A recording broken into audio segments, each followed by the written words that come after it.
Hi ma'am, ado ngasigi vlog sidi usoi janbadagi oina vlog se haujarage. Ado panda chalini abako usoi se janba ado usoi se leidramdoira leiramoidoira khangde abako.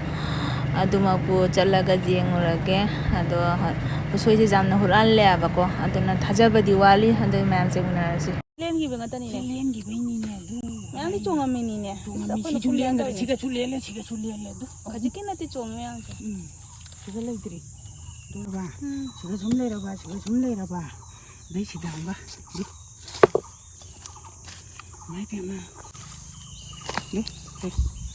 Mai pema bisa mana terus. Ju thakpai tani ko mona. Ni le lengi be mi chaura ba.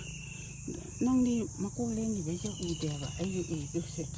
Sile. Ju thakpai tani moina tauri se. Khauri yang je. Sile karani le ra jang ra. Tam le te ho tam ba. Leite achauba ma leite. Jung handela phadon.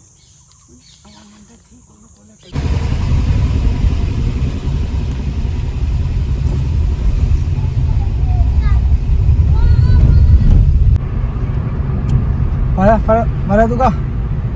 Phone phone nasi bana. Baba. Ado isinau mayam ko sulsa chapase jam koiraga chatle abako ado karam kanda koi gi thong sari se loidoiba khangdre thong loiba tari khara nakadaba. Ado isinau mayam kuire blog su thangata ba ri sangdaba hai tare akhoi mama sangam dabani na video se karing semba ngamde. Aduna ngasidi dum kara matam kai thoga semae. Ado mafam siju dum phajabani abako haidi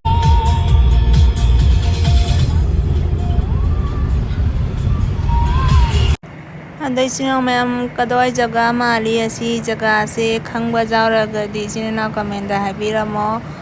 Ado jamdi jamaktre ko silsar jaudoise ado dum khara budi lapine adu oraga dum chatpai duni lapasu lapna upai leite lambi do jadrabanina khara sangna chattare ado mayam jengminrasi makha taba ai adum hapsarake.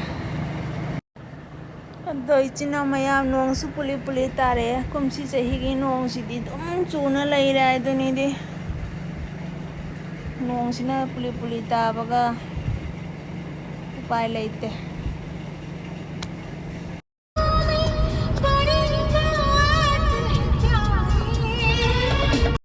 Ado ma'am asigi video se kuiraba video ni abako kang mamangi video ni abako hajita semai sini kang singbagi mayam kang le haure ado rongpur jaure aba swai se rongpur ado isina mayam ko khoi gi sari ba thong du loiba taragadi asumaina chatoi ni abako ado loidabani na kari haini jam sathi na ware silsar chatpa khotpa ado silsar gi thong se phajabani mayam sangsu sangi dana ko ado ichina mayam jengminarasi makha taba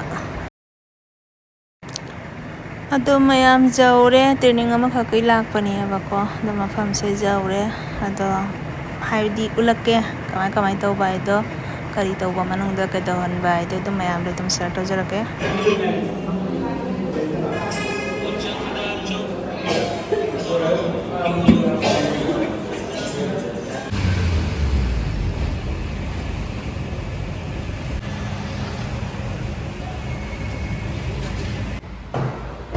Innova ama lo utharaga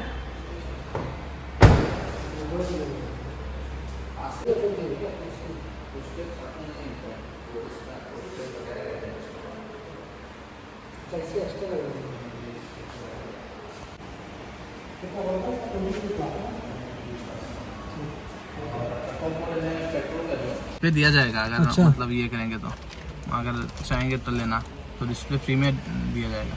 अच्छा इसमें तो ये वाला भी option है हाँ engine हाँ के लिए। स्टार्ट पहले इंजन स्टार्ट करना पड़ेगा हाँ ना? ये बेस मॉडल पे भी स्टार्ट मतलब पुश स्टार्ट बटन है तो इसलिए चाबी पुश करने से हो जाएगा।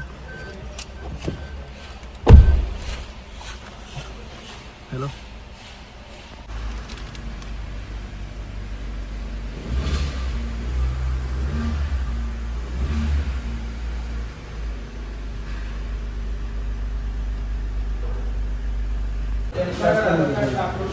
ना ना मैंने अपना payment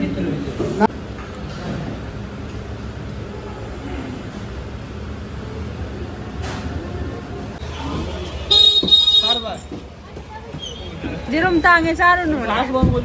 Nga sabna kanai. Anh nghe cả đấy.